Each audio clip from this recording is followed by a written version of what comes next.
Hi hello ನಮಸ್ತೆ. So ಇವತ್ತು ನಾನು ನಿಮ್ಮ ಜೊತೆ ಶೇರ್ ಮಾಡ್ತಿರುವಂತಹ ವಿಷಯ ಏನಂತಂದರೆ, ಸೊ ನನ್ನ ಮಗು NICU ಇದ್ದಾಗ ನಾನೇನೆಲ್ಲ ಅನುಭವಿಸಿದೆ, ಯಾವ ಥರ ನಾವು ಅಲ್ಲಿಂದ ಹೊರಗೆ ಯಾವ ಥರ ಬರಬೇಕಾಯಿತು ಅನ್ನೋದ ವಿಷಯವನ್ನು ಶೇರ್ ಮಾಡೋಣ ಅಂತ. ಸೊ ಯಾರೆಲ್ಲ ಪ್ರೆಗ್ನೆನ್ಸಿಯಲ್ಲಿದ್ದೀರಾ, ವುಮನ್ಸ್ ಇದ್ದೀರಾ, ಸೊ ಈ ವಿಷಯ ಅಟ್ಲೀಸ್ಟ್ ಒಂದು 2% ಆದರೂ ಯೂಸ್ ಆಗ್ಬೋದು ಅಂತೇಳಿ ಅನ್ನೋ ಕಾರಣಕ್ಕೋಸ್ಕರ ನಾನು ಈ ವಿಡಿಯೋ ಮಾಡ್ತಿರುವಂಥದ್ದು. ನನಗೆ BP ಹೈ ಇದ್ದ ಕಾರಣ ನನ್ನದು ಸಿಸರಿನ್ ಮಾಡಿದರು. ನನಗೆ 9 ಮಂತಿಗೆ 2 ಡೇಸ್ ಇನ್ನೂ ಇತ್ತು. ಅಷ್ಟರಲ್ಲೇ ಇಮಿಡಿಯೇಟ್ ಇಲ್ಲದಿದ್ದರೆ ಮಗುವಿಗೂ ಪ್ರಾಬ್ಲಮ್ ಆಗ್ತದೆ ಅಂತೇಳಿ ಸೆಕ್ಷನನ್ನು ಮಾಡಿಬಿಟ್ರು. ಸೊ ಡಾಕ್ಟ್ರ್ ಸಜೆಷನನ್ನು ಯಾವತ್ತೂ ಕೇಳಬೇಕು ಅನ್ನೋದು ಅದರಿಂದ ಒಂದು ರೀತಿಯ ಅರ್ಥ ಆಯಿತು ನನಗೆ. ಸೊ ಅವ್ರು ಕರೆಕ್ಟಾಗಿ ಡಿಸಿಷನ್ ತೊಗೋತಾರೆ. ನಾವು 9 ತಿಂಗಳಾಗಲಿ ಅಂತೆಲ್ಲ ಕಾಯೋದು ಅದೆಲ್ಲ ವೇಸ್ಟ್ ಅಂತೇಳಿ ನನಗೂ ಇವಾಗ ಅನ್ನಿಸ್ತಾ ಇದೆ. ಅವ್ರು ಹೇಳಿದ್ದನ್ನು ನಾವು ಕೇಳ್ಕೊಂಡು ಹೋದರೆ ಮತ್ತೆ ಯಾವುದೇ ಪ್ರಾಬ್ಲಮ್ ಇಲ್ಲ ಅಂತೆ. ನನಗೆ ಮೊದಲೇ BP ಟ್ಯಾಬ್ಲೆಟ್ ಕೊಟ್ಟಿದ್ರು ಕಂಟ್ರೋಲಿಗೆ ಅಂತೇಳಿ. ಬಟ್ 8th ಮಂತ್ ಸ್ಟಾರ್ಟ್ ಆದ ತಕ್ಷಣ ನನಗೆ ಕಂಟ್ರೋಲಿಗೆ ಬರಲಿಲ್ಲ, ಸ್ವಲ್ಪ ವೇರಿಯೇಷನ್ ಅಂತ ಅನಿಸ್ತು. 9 ಮಂತ್ ಎಂಡ್ ಆಗ್ತಾ ಬರ್ತಾ 9 ಮಂತಿಗೆ ಹತ್ತಿರ ಬರ್ತಾ ಇದ್ದಾಗೇ ನನಗೆ BP ಹೈ ಆಯಿತು, 170. ಇದನ್ನು ನಾನು ಲಾಸ್ಟ್ ವಿಡಿಯೋದಲ್ಲೂ ನಾನು ನಿಮಗೆ ಹೇಳಿದ್ದೆ. ಸೊ ಅದರಿಂದ ಇಷ್ಟೆಲ್ಲ ಇಶ್ಯೂಸ್ ಆಯಿತು. ಸೊ ಅದು ಮಗುವಿಗೂ ಪ್ರಾಬ್ಲಮ್ ಬೇಡ ಅಂತೇಳಿ ಸೆಕ್ಷನ್ ಮಾಡಿದರು. ಅದಾದಮೇಲೆ ನನಗೆ 8th ಮಂತಲ್ಲಿ ನನಗೆ ಸ್ಕ್ಯಾನ್ ಮಾಡಿದಾಗ ಮಗು 2.3 ಇದೆ ಅಂತ ಅಂದಿದ್ರು, 2.3 kg ಇದೆ ಅಂತೇಳಿ. ಸೊ ಅದು ಓಕೆ, ಆ ವೆಯ್ಟ್ ಚೆನ್ನಾಗಿದೆ ಆ ಟೈಮಲ್ಲಿ ಅಂತ ಎಲ್ಲನೂ ಹೇಳಿದರು. ಪೇಷಂಟ್ ಸ್ವಲ್ಪ ಕ್ರಿಟಿಕಲ್ ಆಗಿದ್ದ ಕಾರಣ ಸೆಕ್ಷನಿಗೆ ಹೋದೆವು. ಆ ಟೈಮಲ್ಲಿ 2.3 ಅಂತೇಳಿ ಇದ್ದಿದ್ದು, ಮಗು ಡೆಲಿವರಿ ಆದಾಗ 1.94 ಅಂತ ಹೇಳಿದರು. 1.94 ಇದೆ ಅಂತೇಳಿ ಇಮಿಡಿಯೇಟ್ ಅಲ್ಲಿಂದ ಸೀದಾ NICUಗೆ ಕರ್ಕೊಂಡೋದ್ರು ಮಗುನ. ನನ್ನನ್ನು ವಾರ್ಡಿಗೆ ಶಿಫ್ಟ್ ಮಾಡಿದರು. ನನಗೆ ವಾರ್ಡಿಗೆ ಹೋದ್ಮೇಲೆ ನನಗೆ ಯಾವುದೂ ನೆನಪಿಲ್ಲ, ಏನಾಯಿತು ಎಂತಾಯಿತು ಅಂತೆಲ್ಲ. ಎಲ್ಲ ಮುಗಿಸ್ಕೊಂಡು ಬಂದಮೇಲೆ ನಮ್ಮ ಅತ್ತೆ ಹೇಳಿದ ಮೇಲೆ ಗೊತ್ತಾಯಿತು. ಯಾಕಂತಂದರೆ ಕಾನ್ಷಿಯಸ್ಸಲ್ಲಿ ಇದ್ದೆ, ಆದರೆ ನನಗೆ ಹೈ BP ಇದ್ದ ಕಾರಣ ಯಾವುದನ್ನು ಕೂಡ ತಡ್ಕೊಳ್ಳುವಂಥ ಶಕ್ತಿ ಇರಲಿಲ್ಲ, ಯಾವುದನ್ನು ಗ್ರ್ಯಾಪ್ಸನ್ನು ಮಾಡ್ತಾ ಇರಲಿಲ್ಲ ನಾನು. ಗ್ರ್ಯಾಪ್ಸ್ ಅಂತಂದರೆ ನನಗೆ ಕಂಡೀಷನ್ ನನಗೆ ಓಕೆನೇ ಇದೆ, ಆದರೆ ನನಗೆ ಪ್ರಾಬ್ಲಮ್ ಏನಾಗ್ತಿದೆ, ಸಿವಿಯರ್ ಹೆಡ್ಡೇಕ್ನಿಂದ ನಾನು ಯಾವುದನ್ನು ಕೂಡ ಹೆಚ್ಚು ತಲೆಗೆ ಹಾಕ್ಕೊಳ್ಳೋ ಹಾಗೆ ಇರಲಿಲ್ಲ, ಆ ಥರದಲ್ಲಿ ಇದ್ದೆ ನಾನು. ಸೊ ಮಗುವಿಗೆ 3 ದಿನ NICUಯಲ್ಲಿ ಹಾಲು ಕೊಡಲಿಕ್ಕಿರಲಿಲ್ಲ. ಸೊ ಅವರು ಅದೇನೋ ಸೊಲ್ಯೂಷನ್ ಅಂತೇಳಿ ಆ ಥರ ಹಾಕ್ತಾಯಿದ್ರು.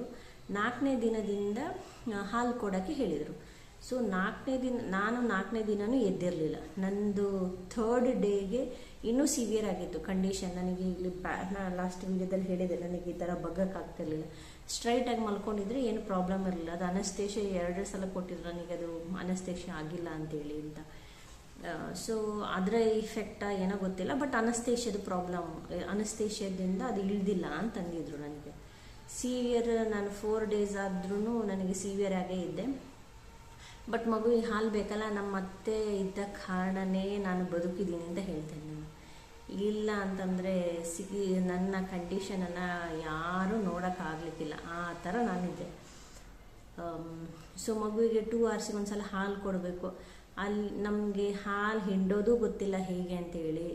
ಸೊ ನಾನು ಈ ವಿಡಿಯೋದ ಮೂಲಕ ಹೇಳೋದೇನು ಅಂತಂದರೆ, ನೀವು ಪ್ರೆಗ್ನೆಂಟ್ ಇದ್ದೀರಾ ಅಂತಂದರೆ ಮೊದಲೇ ವಿಡಿಯೋ ನೋಡ್ಕೊಂಡಾದರೂ ತಿಳ್ಕೊಳ್ಳಿ, ಅಥವಾ ಬೇರೆಯವ್ರು ದೊಡ್ಡವರಿಂದ ಕೇಳಿ ಆದರೂ ತಿಳ್ಕೊಳ್ಳಿ. ಸೊ ಯಾವ ಥರ ಪ್ರಿಕಾಷನ್ ತೆಗಬೇಕು, ಹೇಗೆ ತೆಗಿಬೇಕು, ಯಾವ ಥರ ಇರಬೇಕು ಅನ್ನೋದಾದರೂ ಸ್ವಲ್ಪ ಅವ್ರು ಇನ್ಫಾರ್ಮೇಷನ್ ತೊಗೊಂಡು ಹೋದರೆ ಒಳ್ಳೆಯದು ಅಂತ ನಾನು ಹೇಳ್ತೇನೆ. ಸೊ ನಾನು NICUಯಲ್ಲಿ ಹಾಲು ಕೊಡೋದಿತ್ತು ಮಗುವಿಗೆ. ಅದು ಬಾಕ್ಸ್ ಕೊಟ್ಟಿದ್ರು, ಟಿಫಿನ್ ಬಾಕ್ಸ್ ಸ್ಟೆರಲೈಸ್ ಮಾಡಿ ಕೊಡ್ತಾಯಿದ್ರು. ಅದರಲ್ಲಿ ಹಾಲು ಹಿಂಡಿ ಕೊಡಬೇಕಿತ್ತು. ಹಾಲು ಕೊಡಬೇಕು ಅಂತಂದರೆ ನಮ್ಮ 1 ml ಹಾಲು ಕೊಡೋದಕ್ಕೆ ಅರ್ಧ ಗಂಟೆ ಹಾಲು ಹಿಂಡಬೇಕಿತ್ತು. ಸೊ ಈ ಸಿಚುವೇಶನ್ ಯಾರಿಗೂ ಬೇಡಪ್ಪ ಅಂತೇಳಿ. ಮತ್ತು ಇನ್ನೊಂದು ಏನಂತಂದರೆ, ಅಲ್ಲಿನ ಆಚೀಚೆಲ್ಲ ನೋಡುವಾಗ ಅಲ್ಲೆಲ್ಲ 1 ತಿಂಗಳಾದವರು NICUಯಲ್ಲಿ ಇದ್ದವರು ಇದ್ದರು. ಅವರೆಲ್ಲ ಹಾಲು ರಪ ಹಾಲು ಹಿಂಡಿ ಹಾಗೆ ತೊಗೊಂಡೋಗಿ ಕೊಡ್ತಾಯಿದ್ರು.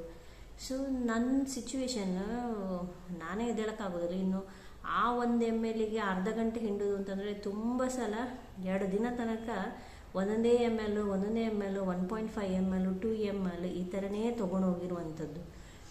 ಸೊ ಸೆಕೆಂಡ್ ಡೇ ಆಯಿತು, ಅಲ್ಲಿ ಹೇಳ್ತಾಯಿದ್ರು ಹಾಲಿಲ್ಲ, ಹಾಲು ಸಾಕಾಗೋದಿಲ್ಲ ಮಗುವಿಗೆ ಅಂತ ಹೇಳ್ತಾಯಿದ್ರು. ಅದಕ್ಕೆ ಡೋನರ್ ಹಾಲು ಕೊಡೋದಾ ಅಂತೇಳಿ. ಬಟ್ ಹಾಗೆ 2 ದಿನ ತಳ್ಳಿದ್ವಿ. 3ನೇ ದಿನ ಆಗುವಾಗ ದೇವರಂತಹ ಒಬ್ಬರು ಸರೋಜಿನಿ ಮೇಡಮ್ ಸಿಕ್ಕಿದ್ರು ಅಲ್ಲಿ ಕುಮಾರೇಶ್ವರದಲ್ಲಿ. ಅದನ್ನು ಒಬ್ಬರು NICU ಇದ್ದವರು ಒಬ್ರು ಹೇಳಿದ್ರು, ಅವರೊಬ್ಬರು ಮೇಡಮ್ ಬರ್ತಾರೆ, ಅವ್ರ ಹತ್ರ ಕೇಳಿ ಅಂತ. ಅವರನ್ನು ಕಾದು ನಿಂತು ನಮ್ಮ ಅತ್ತೆ ಕೇಳಿದರು. ಈಗಲೂ ಅವ್ರನ್ನ ನೆನೆಸ್ಕೊತೀನಿ ನಾನು. ಅವರು ದೇವ್ರ ಥರ ನನ್ನ ಪಾಲಿಗೆ ಬಂದಿದ್ದು ಬಿಟ್ಟರೆ ಮತ್ತೇನಿಲ್ಲ. 3ನೇ ದಿನಕ್ಕಾಗುವಾಗ ಅವರು ಹೇಳಿದರು ಯಾವ ಥರ ಹಾಲು ಹಿಂಡೋದು. ಅವ್ರು ಹೇಳಿದರು, ಹಾಲು ನಿಮ್ಮದ್ರಲ್ಲಿ ಏನಿಲ್ಲದರೂ ಒಂದು 25-30 ml ಹಾಲು ಸಿಗ್ತದೆ ಅಂತ. ಅಷ್ಟು ಹಾಲು ಸಿಗ್ತದೆ ಅಂತ ಹೇಳಿದವರು ನಮಗೆ ಒಂದು 3-4 ml ಹಾಲು ಹಿಂಡೋದಕ್ಕೆ ನಮಗೆ ಬರ್ತಾ ಇರಲಿಲ್ಲ. ಸೊ ಇದೆಂಥ ಕಥೆಯಪ್ಪ ಅಂತೇಳಿ ಮತ್ತೆ ಅವ್ರು ಹೇಳಿಕೊಟ್ರು ಯಾವ ಥರ ಹಾಲು ಹಿಂಡೋದು ಇದನ್ನೆಲ್ಲ ಹೇಳಿಕೊಟ್ರು. ಸೊ ನನಗೆ ಹೇಳಿಕೊಟ್ಟಂಥ ಟಿಪ್ಸನ್ನು ಕೂಡ ನಾನು ನಿಮ್ಮ ಹತ್ರ ಶೇರ್ ಮಾಡ್ತೇನೆ. ಸೊ ಇದರಲ್ಲಿ ಈ ವಿಷಯದಿಂದ ಅಟ್ಲೀಸ್ಟ್ ಒಂದು 2 ಮಂದಿಗೆ ಉಪಯೋಗ ಆದರೂ ಕೂಡ ನನಗೆ ಖುಷಿನೇ. ಯಾಕಂತಂದರೆ ಆ ಸಿಚುವೇಶನಲ್ಲಿ ಎದ್ದು ಬರ್ತಾರಲ್ಲ, ಅವ್ರ ಸಿಚುವೇಶನನ್ನು ನೆನೆಸ್ಕೊಳ್ಳೋಕ್ಕೆ ಸಾಧ್ಯ ಇದೆ. ಅದಕ್ಕೋಸ್ಕರ ನಾನು ಈ ವಿಷಯವನ್ನು ಶೇರ್ ಮಾಡ್ತಿರುವಂಥದ್ದು. ಸೊ ಇನ್ನು ಹಾಲು ಹಿಂಡುವಂಥದ್ದು ಮೆಷಿನು ಅದೆಲ್ಲ ತೊಗೊಂಡು ಯಾವ ಪ್ರಯೋಜನವೂ ಇಲ್ಲ. ನಾನು ತೋರಿಸ್ತೇನೆ ಬೇಕಾದರೆ. ನನ್ನ ಸಿಚುವೇಶನ್ ನೋಡಿ, ಇದು ಯಾವುದು ಇದನ್ನು ತೊಗೊಂಬಂದರು ಮನೆಯವರು. ಅಲ್ಲಿ ಎಲ್ಲ ಐಟಮ್ಸ್ಗಳಿದೆ. ಇದಕ್ಕೆ 2000 ರೂಪೀಸ್. ಈ ರೀತಿ ಇಲ್ಲಿ ಪಂಪ್ ಮಾಡುವಂಥದ್ದು, ಈ ಥರ ಪಂಪ್ ಮಾಡುವಂಥದ್ದು. ಸೊ ಇದು ಏನು ಅಂತಂದರೆ ಈ ರೀತಿ ಈ ಪಂಪಿಂಗ್ ಮೆಷಿನ್ ಇದು. ಈ ರೀತಿ ಮೆಷಿನ್ ಇದೆ. ಇದಕ್ಕೆ 2000 ರೂಪಾಯಿ. ಬೆಳಿಗ್ಗೆ 7 ಗಂಟೆಗೆ ಶಾಪ್ ಓಪನ್ ಮಾಡಿಸಿ ಎಲ್ಲ ತೊಗೊಂಬಂದರು. ಆದರೆ ಇದರಿಂದ 1% ಅಲ್ಲ, 0.1% ಕೂಡ ನಮಗೆ ಯೂಸ್ ಆಗಲಿಲ್ಲ. ಇದು 2000 ರೂಪಾಯಿ ವೇಸ್ಟ್. ನಮ್ಮ ಸಿಚುವೇಶನ್ ನೋಡಿ ಮನೆಯವ್ರು ತೊಗೊಂಬಂದುಬಿಟ್ರು. ಆದರೆ ಅದೇನು ಯೂಸಿಗೂ ಬರಲಿಲ್ಲ. ಅದರಲ್ಲಿ ಹಾಲೇ ಹಿಂಡಕ್ಕಾಗಲ್ಲ. ನೆಕ್ಸ್ಟ್ 3ನೇ ದಿನ ಅವರು ಸರೋಜಿನಿ ಮೇಡಮ್ ಸಿಕ್ಕಿದ್ರಲ್ಲ, ಅದರಿಂದ ಏನು ಯೂಸ್ ಆಯಿತು ಅಂತಂದರೆ ಅವರೊಂದು ಟೆಕ್ನಿಕ್ ಹೇಳ್ಕೊಟ್ರು. ಎಷ್ಟು ಹಾಲಿದೆ ಏನಿದೆ ಅಂತ ಅನ್ನೋದನ್ನೆಲ್ಲ ಹೇಳ್ಕೊಟ್ರು. ಸೊ ಹೇಳಬೇಕು ಅಂತಂದರೆ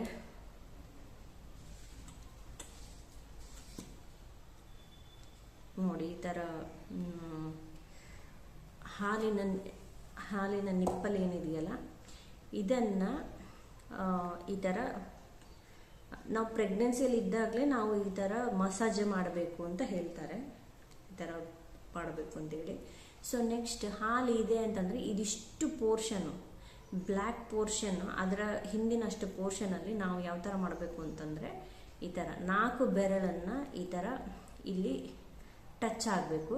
ಹಾಗೆಯೇ ಪ್ರೆಸ್ ಮಾಡಬೇಕು. ಹಾಗೆ 1 ಸ್ಟೆಪ್ಪು, 2 ಸ್ಟೆಪ್ಪು, 3 ಸ್ಟೆಪ್ಪು, ಈ ಥರ 3 ಸ್ಟೆಪ್ ಈ ಥರ ಪ್ರೆಸ್ ಮಾಡಬೇಕು. ಆವಾಗ ಹಾಲು ಏನಿದೆ ಅದು ನೀರಾಗಿ ಇಲ್ಲಿ ಬರ್ತದೆ. ಮತ್ತು ನಾವು ಸ್ನಾನ ಮಾಡಲಿಕ್ಕೆಲ್ಲ ಆಗ್ತದೆ ಅಂತಂದರೆ ಬಿಸಿ ಬಿಸಿ ನೀರು ಹಾಕ್ಕೋಬೇಕು. ಆವಾಗ ಹಾಲು ಸ್ವಲ್ಪ ಕರಗ್ತದೆ. ಇಲ್ಲದಿದ್ದರೆ ಬಿಸಿ ನೀರಿನ ಶಾಖ ಕೊಡ್ಬೋದು. ಸೊ ಈ ಥರ ಹಾಲು ಈ ಥರ ಪ್ರೆಸ್ ಮಾಡಿ ನೆಕ್ಸ್ಟ್ ಇದೇನಿದೆಯಲ್ಲ, ಇಲ್ಲಿ ಸ್ಟಾರ್ಟಿಂಗ್ ಡೇಸಲ್ಲಿ ಇಲ್ಲಿ ನಿಪ್ಪಲಲ್ಲಿ ಹೋಲ್ ಆಗಿರೋದಿಲ್ಲ. ಸೊ 7 ಹೋಲ್ ಇರ್ತದೆ ಅಂತಲೂ ಅವ್ರು ಹೇಳ್ಕೊಟ್ರು ನಮಗೆ ಇನ್ಫಾರ್ಮೇಷನ್ ಏನೇನು ಇರಲಿಲ್ಲ. 1-2 ml ಹಾಲು ಹಿಂಡ್ತಾ ಇರೋರು ಇದು ನೆಕ್ಸ್ಟ್ ಅವರು ಹೇಳಿದರು. ಇಲ್ಲದಿದ್ರು ಇನ್ನೂ ಜಾಸ್ತಿ ದಿನ ನನ್ನ ಮಗ NICU ಇರಬೇಕಾಗಿತ್ತು, ಹಾಲಿಲ್ಲ ಅನ್ನೋ ಕಾರಣಕ್ಕೋಸ್ಕರ. ಇನ್ನೊಂದು ಕೇಸ್ ನೋಡಿದೆ ನಾವು. ಅವರು ಮಗುವನ್ನ NICU ಇರಲಿಲ್ಲ, ಹೊರಗಡೆನೆ ವಾರ್ಡಿಗೆ ಕರ್ಕೊಂಡು ಹೋಗಿದ್ರು.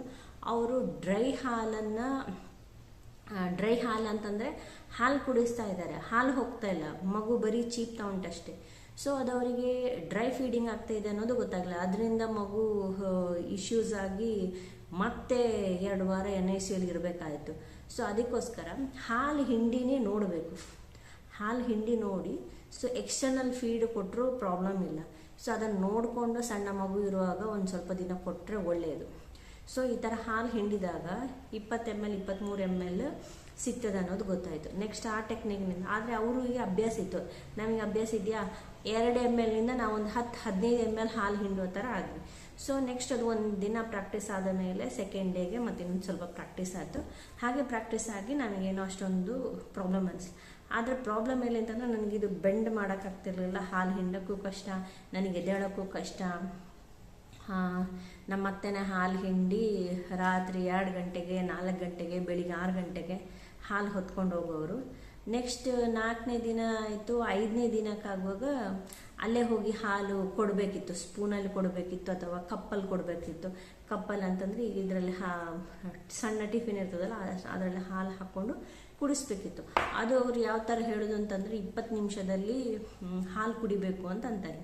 ಆ ಮಗುವಿನ ಕೆಪಾಸಿಟಿ 10 ml ಅಂತಂದ್ರೆ 10 ml 20 ನಿಮಿಷದಲ್ಲಿ ಕುಡಿಸ್ಬೇಕು, 20 ml ಅಂತಂದರೆ 20 ml 20 ನಿಮಿಷದಲ್ಲಿ ಕುಡಿಸ್ಬೇಕು ಅಂತ. ಸೊ ಮಕ್ಕಳು ಮಲ್ಕೊಂಡೇ ಇರ್ತಾರೆ, ಎಲ್ಲಿ ಎಬ್ಬಿಸೋದು, ಕಾಲಿಗೆ ಬಡ್ದು ಈ ಥರ ಎಬ್ಬಿಸಿ ಕುಡಿಸಿ 1 ಗಂಟೆ ಆಗೋದು, ಮತ್ತು 1.5 ಗಂಟೆ ಆಗೋದು, ಮತ್ತೊಂದು 15 ನಿಮಿಷ ಮಗು ಜೊತೆಗಿದ್ದು ಬರುವಷ್ಟರಲ್ಲಿ ಮತ್ತೆ 1.5 ಗಂಟೆ ಆಗಿರ್ತದೆ, ಮತ್ತೆ ಅರ್ಧ ಗಂಟೆ ಬಿಟ್ಟು ಮತ್ತೆ ಹಾಲು ಹಿಂಡಿ ಕೊಡೋದು. ಸೊ ಇದು ತುಂಬ ಸ್ಟ್ರೆಸ್ ಅನ್ನಿಸ್ತಿತ್ತು, ಹೆಕ್ಟಿಕ್ ಅನ್ನಿಸ್ತಿತ್ತು. ಸೊ ಅಟ್ಲೀಸ್ಟ್ 4-5 ಡೇಸಲ್ಲಿ ಹಾಲು ಹಿಂಡೋದಾದ್ರೂ ಹೇಗೆ ಅಂತ ಗೊತ್ತಾದ ಕಾರಣ ನಮಗೆ 45 ಮಿನಿಟ್ಸ್ ಹಾಲು ಹಿಂಡೋ ಟೈಮನ್ನು ನಮಗೆ ಒಂದು ಅರ್ಧ ಗಂಟೆ ಮಾಡ್ಕೊಂಡ್ವಿ. ಸೊ ಇದೇ ಥರ ರೆಡ್ಯೂಸ್ ಆಗ್ತಾ ಬಂತು ಟೈಮಿಂಗ್ಸ್. ಇನ್ನೊಂದೇನು ಅಂತಂದರೆ ಹಾಲು ಹಿಂಡುವ ಟೈಮಲ್ಲಿ ಇಲ್ಲಿ ಮಸಾಜ್ ಮಾಡೋದೇ ಮೇನ್ ಇರುವಂಥದ್ದು. ಮತ್ತೇನು ಅಂತಂದರೆ ಹಾಲು ಕುಡಿಸುವಾಗ ಅಥವಾ ಅಲ್ಲೇ NICಯಲ್ಲಿ ಇರಲಿ ಅಥವಾ ಹೊರಗಡೆನೇ ಇರಲಿ, ಇದು ಹಾಲು ಕುಡಿಸುವಾಗ ಇದು ಎಕ್ಸ್ಟರ್ನಲ್ ಆಗಿ ತೋರಿಸ್ಕೊಂಡು ನಾವು ಹಾಲು ಕುಡಿಸ್ಬಾರ್ದು, ಬೇಗ ದೃಷ್ಟಿ ಆಗ್ತದೆ. ಸೊ ಇದು ಒಂದು ಮೇಜರ್ ಟಿಪ್, ಇದು ಏನು ಅನ್ಕೋತಿರೋ ಗೊತ್ತಿಲ್ಲ, ಬಟ್ ಇದೊಂದು ಮೇಜರ್ ಟಿಪ್. ಅದನ್ನು ಕ್ಲೋಸ್ ಮಾಡಿಕೊಂಡು ಮಗುವಿಗೆ ಈ ಥರ ಮುಸ್ಕ ಹಾಕ್ಕೊಂಡು ಆ ಥರ ಕುಡಿಸಿದ್ರೇ ಒಳ್ಳೆಯದು, ದೃಷ್ಟಿ ಆಗಬಾರ್ದು. ಇನ್ನೊಂದೇನು ಅಂತಂದರೆ ಹಾಲು ಹಿಂಡಿಸ್ತಾ ಇದ್ದೀರಾ ಅಂತಂದರೆ ನೀವು ಹಾಲು ಹಿಂಡಬೇಕು, ಇಲ್ಲದಿದ್ದರೆ ಒಬ್ರು ಯಾರಾದರೂ ಹಾಲು ಹಿಂಡಬೇಕು. ಸೊ 4-5 ಮಂದಿ ಹಾಲು ಹಿಂಡುವ ಥರ ಆಗಬಾರ್ದು, ಇವತ್ತೊಬ್ಬರು ನಾಳೆ ಒಬ್ಬರು ಆ ಥರ ಹಾಲು ಹಿಂಡಿಸ್ಬಾರ್ದು. ಸೊ ಅದು ಕೂಡ ಹಾಲು ಬರೋದ್ರಲ್ಲಿ ತುಂಬ ಪ್ರಾಬ್ಲಮ್ ಆಗ್ತದೆ. ಸೊ ಯಾವ ಥರ ಅಂತಂದರೆ ಒಂದ್ಸಲ ಹಾಲು ಖಾಲಿ ಆದ ತಕ್ಷಣವೇ ಅದು ಹಾಲಲ್ಲಿ ಖಾಲಿಯಾಗಿದೆ ಮತ್ತು ಅದು ಬಂದು ಫಿಲ್ ಆಗಬೇಕು ಅನ್ನೋ ಥರ ದೇವರು ಸೃಷ್ಟಿಸಿದ್ದಾನೆ ನೋಡಿ. ಸೊ ಇದಾಗಿಂದ ನಾವೊಂದು ಸ್ವಲ್ಪ ರಿಲೀಫ್ ಆದೆ. ಆದರೆ ನಂದು BP ಹೈಯೇ ಇದ್ದ ಕಾರಣ ನನಗೆ ಅಷ್ಟೊಂದೇನು ಕಾಲು ಊತ ಹೋಗಿರಲಿಲ್ಲ. ನಮ್ಮದು ಫಸ್ಟ್ ಫ್ಲೋರ್ ಇತ್ತು, ಅಲ್ಲಿಂದ ಗ್ರೌಂಡ್ ಫ್ಲೋರಿಗೆ ಹೋಗಿ ಇಳಿದು ಅಲ್ಲಿ ಹಾಲು ಕೊಟ್ಟು ಬರೋದು, ಇದೆಲ್ಲ ತುಂಬ ಸ್ಟ್ರೆಸ್ ಅನ್ನಿಸ್ತಿತ್ತು 2 ಅವರ್ಸಿಗೆ ಒಂದ್ಸಲ ಎಲ್ಲ. ಇದಾಗಿಂದ ಫಸ್ಟಿಗೆ ಕಪ್ ಫೀಡಿಂಗ್ ಮಾಡೋಕ್ಕೆ ಹೇಳಿದರು. ಕಪ್ ಫೀಡಿಂಗ್ ಅಂತಂದರೆ ಈ ಥರ ಮುಚ್ಚಳದಲ್ಲಿ ಕೊಡುವಂಥದ್ದು. ನೆಕ್ಸ್ಟ್ ಸ್ಪೂನಲ್ಲಿ ಕೊಡೋಕ್ಕೆ ಹೇಳಿದರು. ಸ್ಪೂನಲ್ಲಿ 1 ದಿನ ಅಷ್ಟೇ ಕೊಡ್ತಿದ್ದಾನೆ ಅವನು. ಸೊ ಅದಾಗಿಂದ ಡ್ರೈ ಮೂಲೆ ಜಗ್ಗಕ್ಕೆ ಹೇಳಿಸ್ತಾರೆ, ಅಂದರೆ ಹಾಲು ಹಿಂಡೆ ಕೊಡೋದು ಮತ್ತು ಹಾಲನ್ನು ಚೀಪ್ಲಿಕ್ಕೆ ಹೇಳ್ಕೊಡ್ಬೇಕು ಅಂತೇಳಿ ಆ ಥರ ಟೆಕ್ನಿಕ್ ಇದು ಮಾಡ್ತಾರೆ. ಅದಾಗಿಂದ ನೆಕ್ಸ್ಟ್ ಇನ್ನೊಂದೇನು ಅಂತಂದರೆ ಮಕ್ಕಳು ಡೈರೆಕ್ಟಾಗಿ ಹಾಲು ಕುಡಿತಾರೆ ಅಂತಂದರೆ ನಾವು ಏನು ಎನ್ಶ್ಯೂರ್ ಮಾಡಬೇಕು ಅಂತಂದರೆ ಆ ಬ್ಲ್ಯಾಕ್ ಪೋರ್ಷನ್ ಏನಿದೆ ಅದಷ್ಟು ಕೂಡ ಮಗುವಿನ ಬಾಯಿ ಒಳಗಡೆ ಹೋಗ್ಬೇಕು. ಆ ಥರ ನಾವು ಫಸ್ಟಿಗೇನೆ ಮಗು ಅಷ್ಟೆಲ್ಲ ಇದಿರೋದಿಲ್ಲ. ಮತ್ತು ಇವನು ಪ್ರೀ ಮೆಚ್ಯೂರ್ ಆದ ಕಾರಣ 1.74 ಇದು NICಗೆ ಹೋದಾಗ 1.74 kg ಆಗಿದ್ದ. ಸ್ವಲ್ಪ ವೆಯ್ಟ್ ಬಂದ ನಮಗೆ, ಒಂದು 200-300 ಗ್ರಾಮ್ 400 ಗ್ರಾಮ್ ತನಕ ಸ್ವಲ್ಪ ವೆಯ್ಟ್ ಬಂದಾಗ ನಮಗೆ 9ನೇ ದಿನಕ್ಕೆ ಹಾಲು ಕೂಡ ಎಲ್ಲ ಇದೆ, ಅವನು ಕಪ್ ಫೀಡಿಂಗ್ ಮಾಡ್ಬೋದು ಅಂತಂದಾಗ ನಮಗೆ ಕಳಿಸಿದ್ರು, ಅವನ ಡಿಸ್ಚಾರ್ಜ್ ಮಾಡೋದು. 9ನೇ ದಿನಕ್ಕೆ ಅವನು ಡಿಸ್ಚಾರ್ಜ್ ಆದ. ನಮಗೆ ಭಯ, ಯಾಕಂತಂದರೆ 1.74 ನಾವು ಅಷ್ಟು ಸಣ್ಣ ಮಗು ನೋಡೇ ಇಲ್ಲ, ಕೈಯಲ್ಲಿ ಎತ್ಕೊಂಡ್ರೆ ಇಷ್ಟೇ ಸಣ್ಣ ಕಾಣವನು. ಸೊ ನಮಗೆ ನಾವು ಯಾವ ಥರ ಹ್ಯಾಂಡಲ್ ಮಾಡೋದು, ಅಲ್ಲಿ NICಯಲ್ಲಿ ಕಣ್ಪಟ್ಟಿ ಹಾಕಿ ಅದು ಬಿಸಿ ಇಟ್ಟು ಈ ಥರ ಎಲ್ಲ 35 ಡಿಗ್ರಿ ಸೆಲ್ಸಿಯಸ್ ತನಕೆಲ್ಲ ಮೇಂಟೈನ್ ಮಾಡ್ತೀವಿ. ಹೊರಗೆ ಬಂದಮೇಲೆ ನಾವು ಯಾವ ಥರ ಈ ಥರ ಇಷ್ಟೊಂದು ಬಿಸಿ ಇಡೋದು, ಈ ಥರ ಎಲ್ಲ ಒಂದು ಇಶ್ಯೂಸ್ ಇತ್ತು ನಮಗೆ.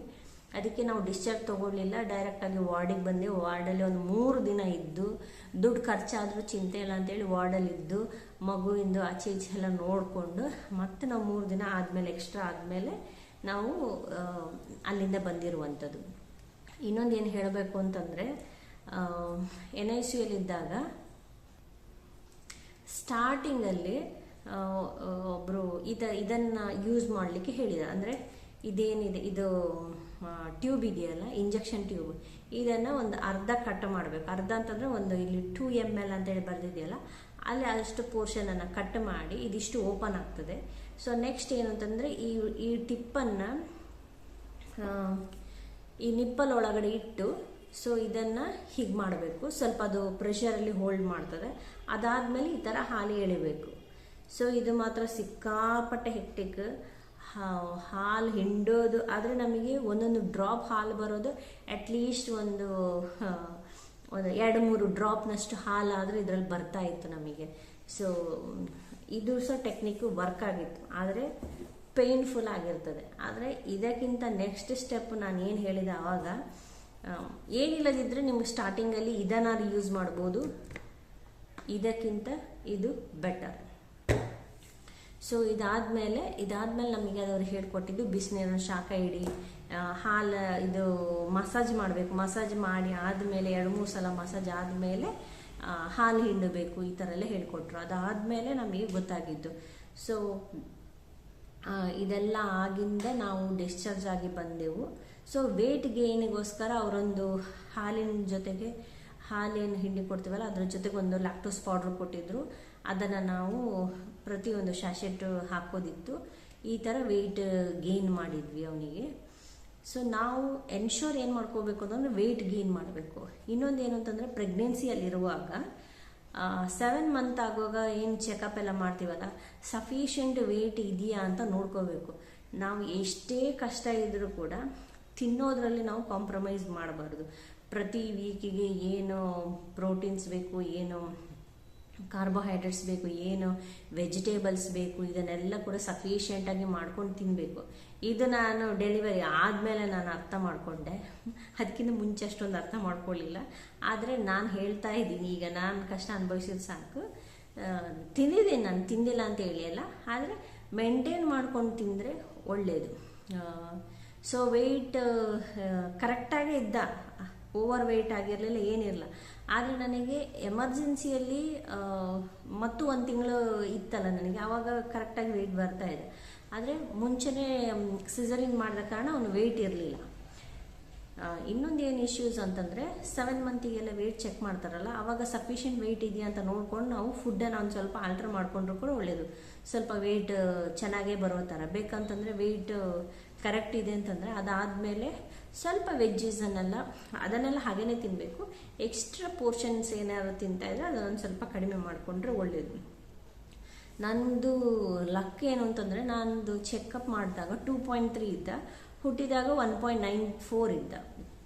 ಸೊ ಅಟ್ಲೀಸ್ಟ್ 1.94 kgಯನ್ನು ಮೇಂಟೈನ್ ಮಾಡ್ಬೋದು. ಅಲ್ಲಿ NICUಯಲ್ಲಿ 1/2 kg ಮಗು ಇತ್ತು, 3/4 kg ಮಗು ಇತ್ತು.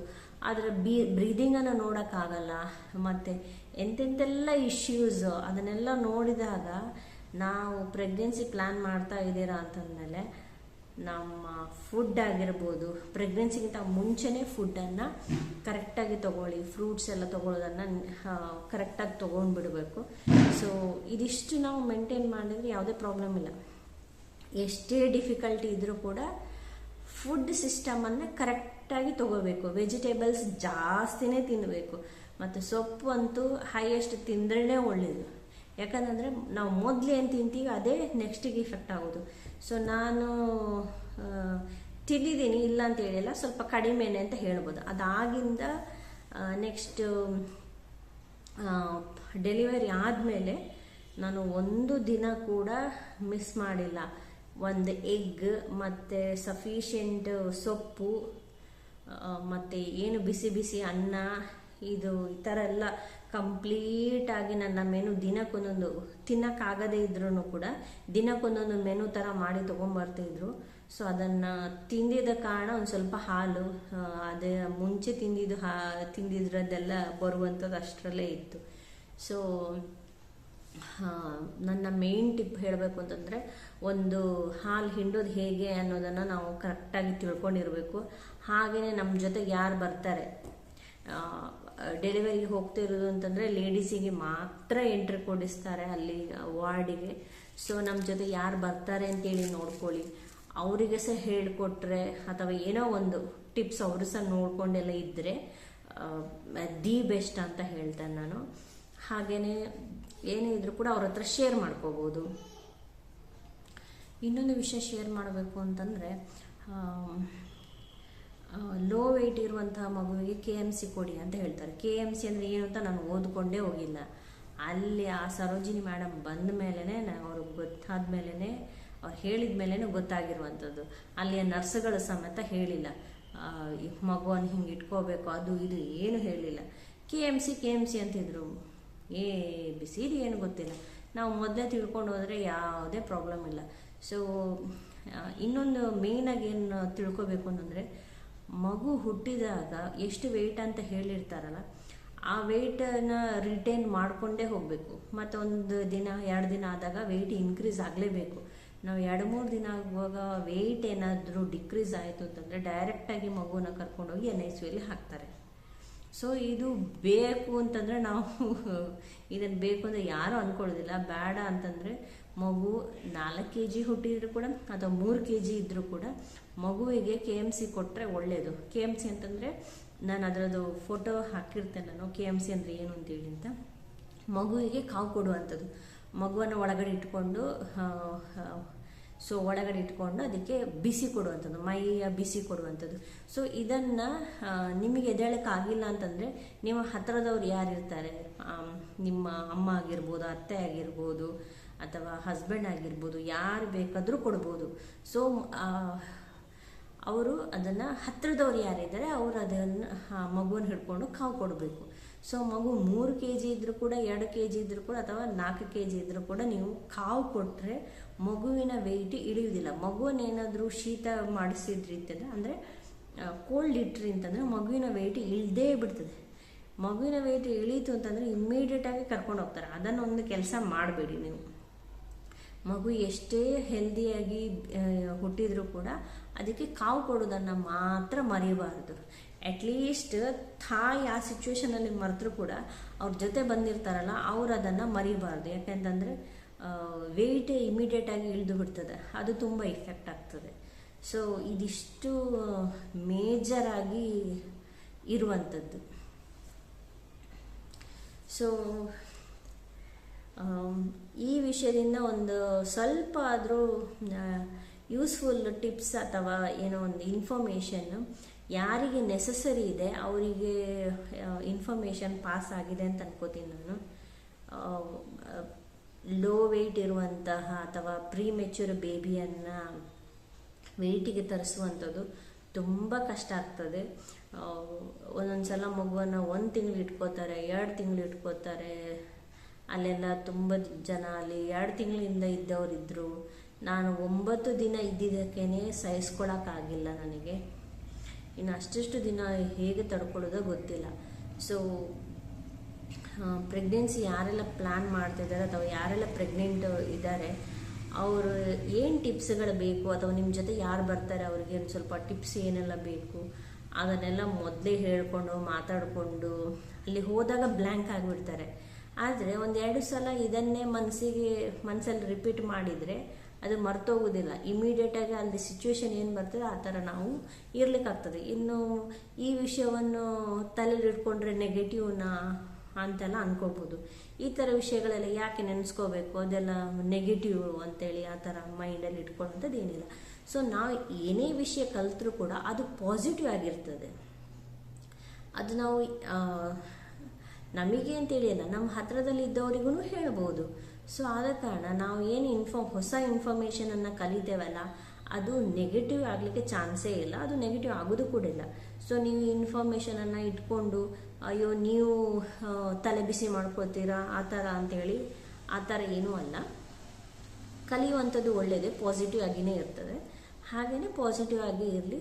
ಸೊ ಯಾರೆಲ್ಲ ಪ್ರೆಗ್ನೆನ್ಸಿಯಲ್ಲಿದ್ದೀರಾ ಅವರಿಗೆಲ್ಲರಿಗೂ ಒಳ್ಳೆಯದಾಗಲಿ. ಈ ವಿಷಯವನ್ನು ಯಾರು ಕೇಳ್ತಾ ಇದ್ದೀರಾ ಅವರಿಗೆ ಇದರಿಂದ ಏನಾದ್ರು ಯೂಸ್ಫುಲ್ ಆಗಿದ್ದರೆ ಅವರಿಗೂ ಒಳ್ಳೆಯದಾಗಲಿ.